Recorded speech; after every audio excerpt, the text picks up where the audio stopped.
Hi, I'm Brent Farley with Farley Law, and today I want to talk about making sense of executive orders. In the past several months, we've seen quite a lot of new executive orders issued by the Trump administration.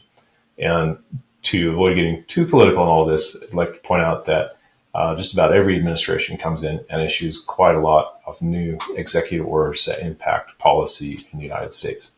So we're going to talk about what is an executive order, what are some of the limitations of an executive order, and some of the methods and ways that an executive order is used. And then how do you make sense of all that in the context of prior executive orders, new executive orders, statutes, and regulations, and also the Constitution of the U.S.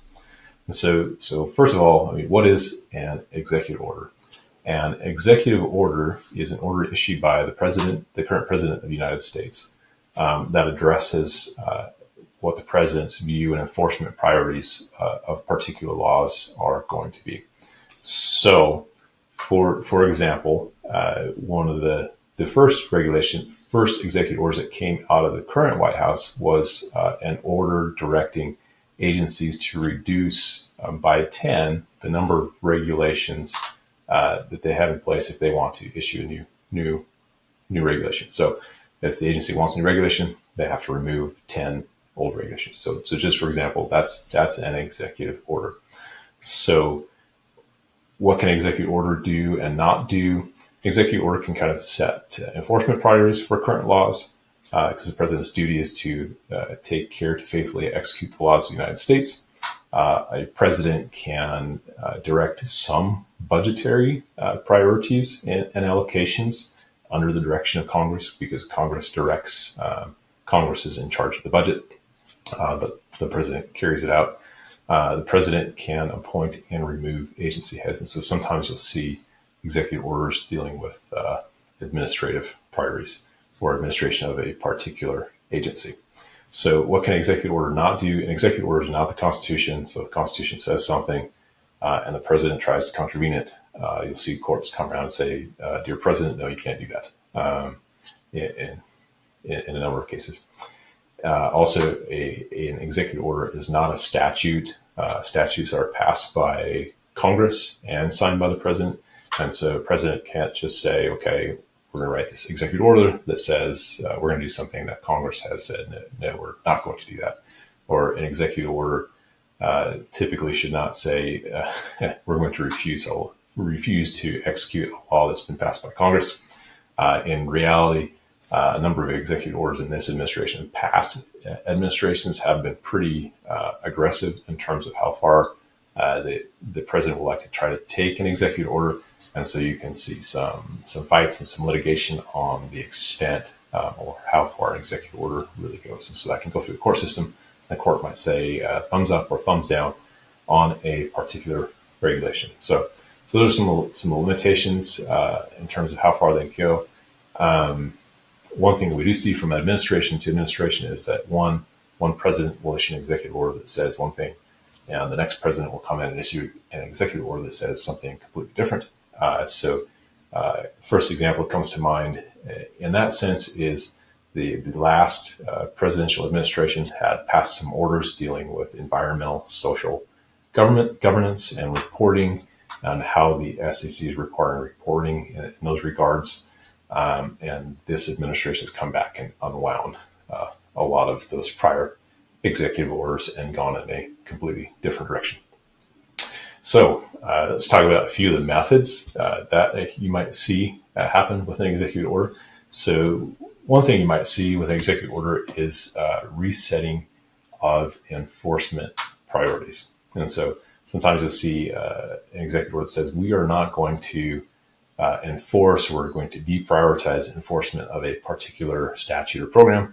The first one that comes to mind on that, and this was between the White House and the Treasury and FinCEN, said we're not going to enforce, at least currently, beneficial ownership registration requirements for U.S. entities. And so the context of this is a few years ago, Congress passed a law that said if you own a corporation in the U.S. or an LLC or another entity, then the owners have to report who controls and who has substantial ownership interest in that entity. You have to report it to FinCEN, which is a division of the Treasury, and the Treasury is administered by somebody who's appointed by the president. So the president has a good amount of control over what that particular agency does.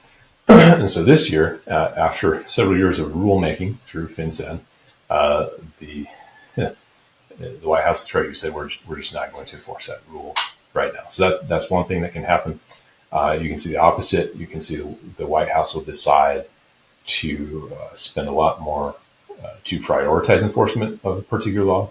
And we've seen that most visibly with immigration of enforcement laws in the past several months. So the prior administration had not prioritized that, at least the full scope enforcement of enforcing immigration policy or immigration law. And in this administration, we've seen very, very aggressive enforcement of immigration laws in the United States. A few other examples or methods you might see used with executive orders are setting budget priorities. So in the budgetary process, budgets and dollar allocations start with House of Representatives. They go through the Senate. They're passed by both houses of Congress, and they go to the president and they're signed. The thing is that after that, the president is in charge of executing the budget allocation priorities. And it's not like a budget allocation, even though it might be 1,000 pages long, is going to detail how every last dollar and dime is spent with the federal government. So the president's going to have a fair amount of discretion in terms of timing for when dollars are spent, in terms of specific types of allocations, how aggressively those dollars are going to be spent. There's also some fiscal management that happens at the Treasury. And so because dollars might be allocated or prioritized in different ways, you might see delay in execution of laws. You might see a much faster execution of laws. You might see an agency or a program funded more quickly or less quickly or not funded at all. And so that can drive the way policy runs in the U.S. because if you say our policy is to do X, and you don't give any dollars to make that happen, it's probably not going to happen. The last thing you might see in executive order is directions to federal agencies. And so we've seen a lot of examples of this in terms of the White House telling agencies you need to reduce staff, you need to deprioritize enforcement of particular statutes or particular regulations. You might need to prioritize enforcement of certain areas or issue regulations in certain areas and remove regulations in certain areas. And so you can see White House executive orders that direct agencies to do something. So the White House isn't necessarily having last word on every last thing, but they might delegate some actions to federal agencies. So what are some of the differences between an executive order and a bill passed by Congress? A bill or law passed by Congress that's signed by the president goes into law, goes into statute. In order to unwind that statute, it has to go through the same process. So Congress has to say, we're repealing the statute. Both houses have to pass the repeal. The president has to sign it. So statutes tend to be much more long-lived than executive order, whereas executive orders from White House to White House tend to flip back and forth depending on the policy priorities of the president.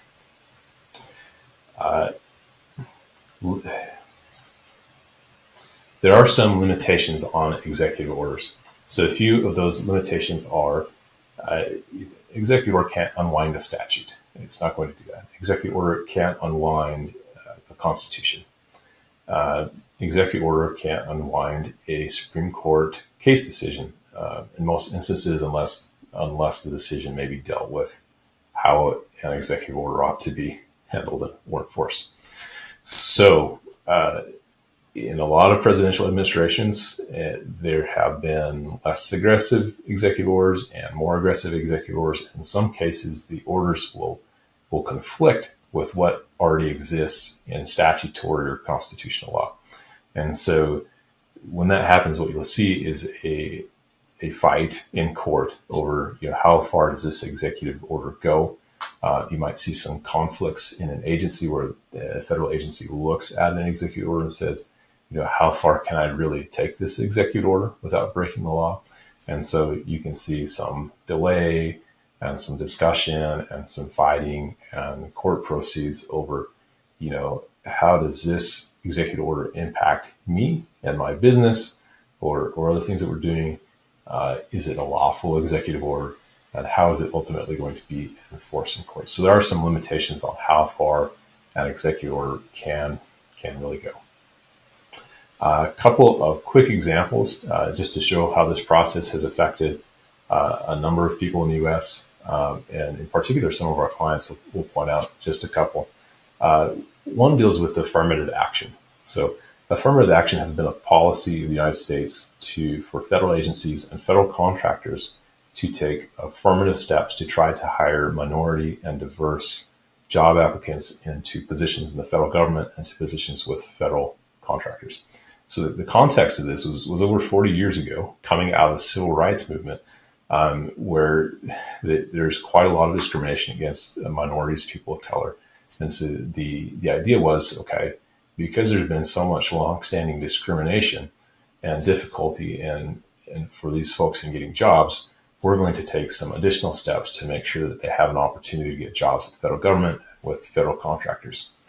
So fast forward 40 years later, we now have some executive orders that say we're not going to move forward with affirmative action policy. Actually, revoking the executive orders that put affirmative action policy into place. Where it becomes complicated is that over the last 40 years plus, Congress has implemented a number of statutes that also implement affirmative action policies. And so not only did you have executive orders in place, but you also had some statutes that dealt with hiring of minority groups and people of color. And so now that you have a new White House order, executive order that comes into place and is trying to unwind that policy, it's going to bump up against a number of existing laws that also implement that policy. And so there's going to be some discussion and probably some infighting as far as how far does that particular executive order. There have also been a number of court decisions over the past 40 plus years that deal with affirmative action, that deal with the hiring and firing of diverse and minority candidates and how that ought to be handled in the federal government and in private hiring. And so that will continue to be a topic to watch over the next several years as those discussions and those fights head through courts. And then depending on who the next president is, what the new president's policies might, how their policies might affect how those regulations, those executive orders and laws are enforced. That's sneeze.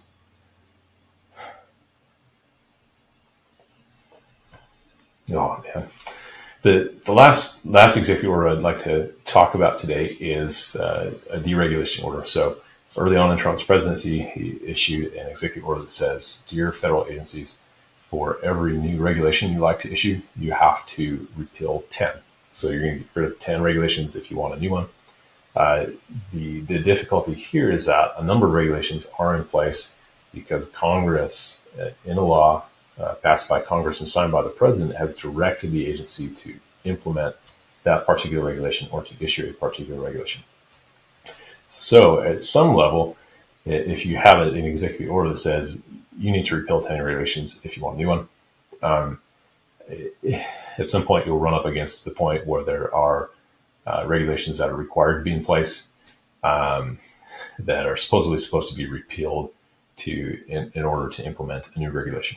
And that new regulation might actually be required by Congress. And so you're going to see over the next several years, and already now, a number of agencies wrestling with the topic, how do we unwind regulation and implement the regulations that we're supposed to implement now?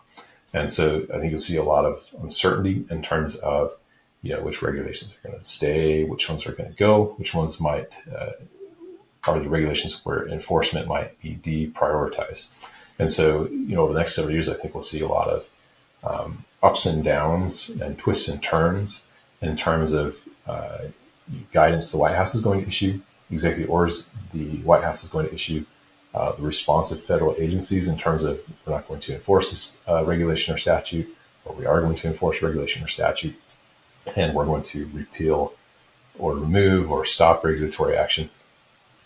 And on a long-term basis, what I say is, if you have an executive order now, chances are that in the next administration, one after that, you're going to have an executive order that says something different. And so as you're adjusting to policy, be aware that there's only so far that an executive order can go, and that the policy implemented by an executive order can change rather quickly. And so as you're adjusting business operations, business strategies, think about, okay, what does policy look like today? And what is it going to look like in 4 years or 8, depending on when the next president comes in, who that president is, and what their policy priorities will be. Thanks, and we'll talk to you next time.